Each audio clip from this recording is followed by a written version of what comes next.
Hi, hello everybody. I am R. Malini. This is your Malini Simple Grammar class. நம்ம கிளாஸ்ல The Castle அப்படிங்கிற அந்த ஒரு poetry, first poetry, 12th English poetryல பார்த்துட்டு இருக்கோம். ஸோ அதில் பார்த்தீங்கன்னா first two stanzas முடிச்சுட்டு நம்ம third stanza இருந்து பார்க்கணும். So we are going to see the third stanza now. Shall we?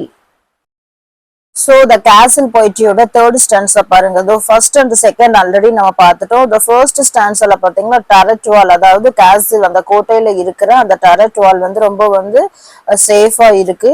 நாங்க வந்து எல்லாத்தையும் வாட்ச் பண்ணிட்டு தான் இருக்கோம். அங்கிருந்து half a mile தூரத்துல எங்களோட எனிமீஸ் இருந்தாலும் நாங்க என்ன பண்றோம்னா அவங்கள நினைச்சு பயப்படல. ஏன்னா எங்களுக்கு வந்து full and full வந்து man power and also weapon powers இருக்கு.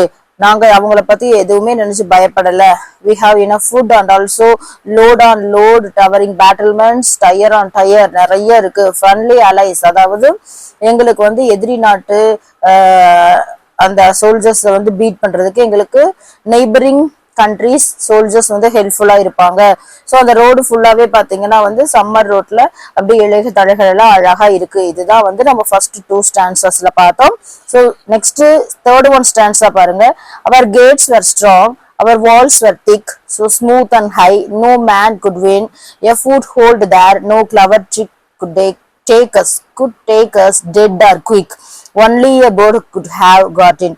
ஸோ தேர்ட் ஸ்டான்ஸால என்ன சொல்றாங்கன்னு பாத்தீங்கன்னா, எங்களோட அந்த கேசல் வால் இருக்கு இல்லையா, அந்த கேட்ஸ் இருக்கு இல்லையா, அந்த gates were very strong, the walls were very thick, high and smooth. அதாவது இந்த கேசலோட அந்த ஒரு கேட் எல்லாம் வந்து ரொம்பவே வலிமையா இருக்கு.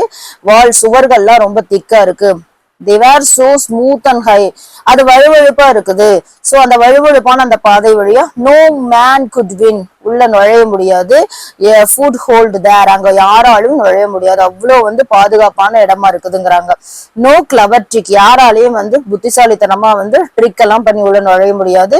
could take us dead or quick, அப்படி ட்ரிக் எல்லாம் பண்ணி சரியா நல்லா ஞாபகம். no one could enter the castle with this strong fortification, நல்ல வலிமையான பாதை வழியா உள்ள நுழைய முடியாது மட்டும் இல்லாம there was no foothold from which an advanced military operation could be made, யாராலையுமே அவங்க நினைச்ச மாதிரி வந்து அட்வான்ஸ் ஆன மிலிட்டரி ஆபரேஷன், அதாவது சண்டை எதுவும் போட முடியாது.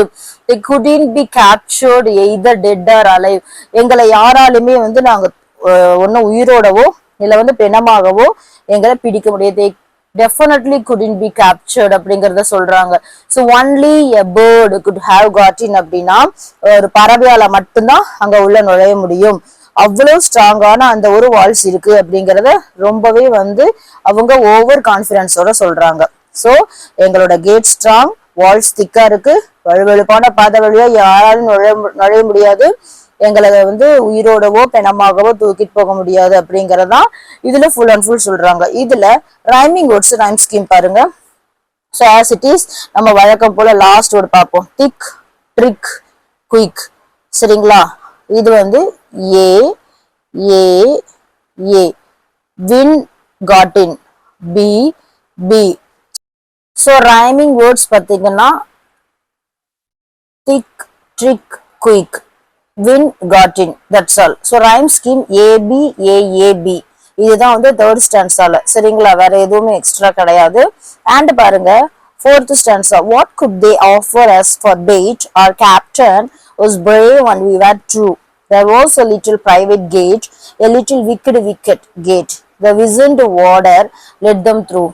இங்க என்ன சொல்லியிருக்காங்கன்னு பாத்தீங்கன்னா, இங்க அதாவது யார் வந்து எங்களோட அந்த ஒரு நேர்மையான அந்த ஒரு சோல்ஜர்ஸ வந்து விலைக்கு வாங்க முடியும் அப்படிங்கறத சொல்லியிருக்காங்க.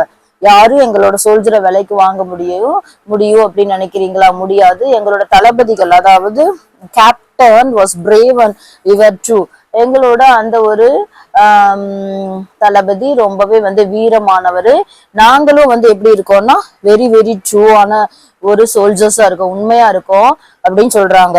there was a little private gate, அங்க ஒரு சிறுசா ஒரு தனியா ஒரு அந்தரங்கமான ஒரு வாசல் கதவு இருந்தது. அது ரொம்ப ரொம்ப எப்படின்னு பாத்தீங்கன்னா லிட்டில் விக்கெட் கேட், ரொம்பவே வந்து யாராலையும் நுழைய முடியாத அளவு சிக்கலான கதவு. so the wizened warder led them through, ரொம்ப வயசான ஒரு காவல்காரர் தான் வந்து அவங்களை எல்லாம் அது வழியா வந்து உள்ள நுழைய விடாம தடுத்துக்கிட்டு இருப்பாரு. சோ நல்லா ஞாபகம் வச்சுக்கணும். What good they offer as far paid அப்படின்னா அவங்க என்ன சொல்றாங்கன்னா, no one could be lured to enter. What could they offer us for the bribe? Our captain was brave and we were all true and loyal to our king. எங்களோட அரசருக்கு நாங்க உண்மையா இருக்கோம், யாரும் எங்களுக்கு வந்து லஞ்சத்தை கொடுத்து விலைக்கு வாங்க முடியாது. அங்க வந்து எங்களோட கேசல்ல ஒரு பிரைவேட் கேட், அதாவது தனியான ரகசியமான வழி இருக்கு.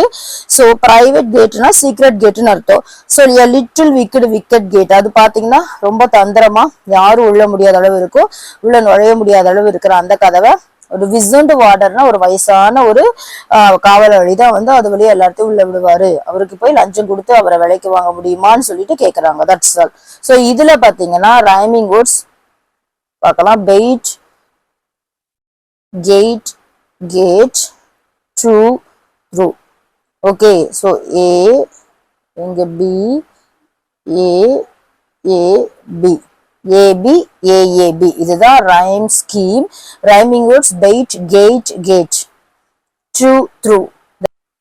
ஸோ ஃபோர்த் ஸ்டான்ஸால பாருங்க, a little wicked gate. இது என்ன ஃபிகர் ஆஃப் ஸ்பீச்னு பார்த்தீங்கன்னா metaphor, indirect comparison, direct comparison கிடையாது.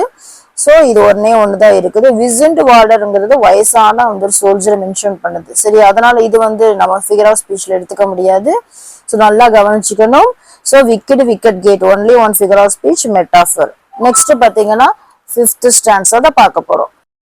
நெக்ஸ்ட் ஃபிஃப்த் ஸ்டான்ஸா பாருங்க. ஓ தென் our mass of channeled stone grew thin and treacherous as air. The cause was lost without a groan, the famous citadel overthrown, and all its secret galleries bare. இதுல என்ன சொல்றாங்கன்னா, இவ்வளவு நேரமா இந்த fourth stanza வரைக்கும் over கான்பிடன்ஸா இருந்த அந்த soldiers சடனா என்ன சொல்றாங்கன்னா, எப்படிதான் வந்து there was a little private gate, a little evil gate through which the enemy was let in by an old god. ரொம்பவே வந்து என்னாச்சுன்னா எங்களோட அந்த ஒரு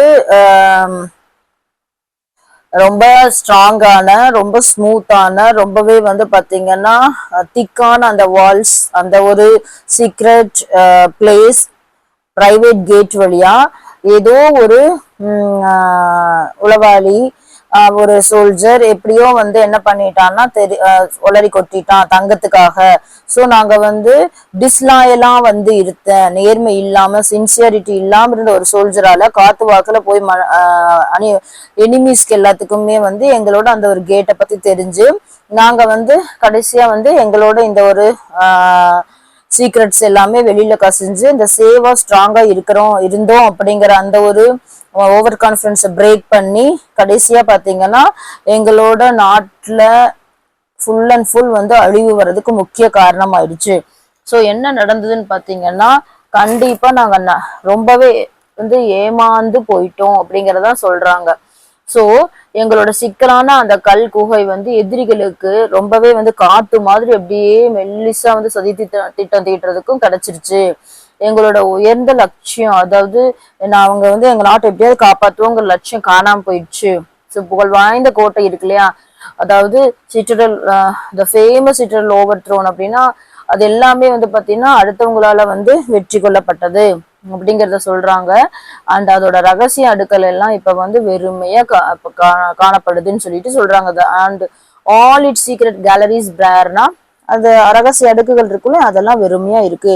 ஏன்னா because of the disloyal soldier அப்படிங்கறத சொல்றாங்க. சோ இதுல பாத்தீங்கன்னா rhyming words stone, grown, overthrown, a air, bare, B, AB, AAB. That's all. ஓகேங்களா? ஸோ இதுல வந்து என்ன ஃபிகர் ஆஃப் ஸ்பீச் இருக்கிறதுங்கிறத நம்ம பார்க்கலாம்.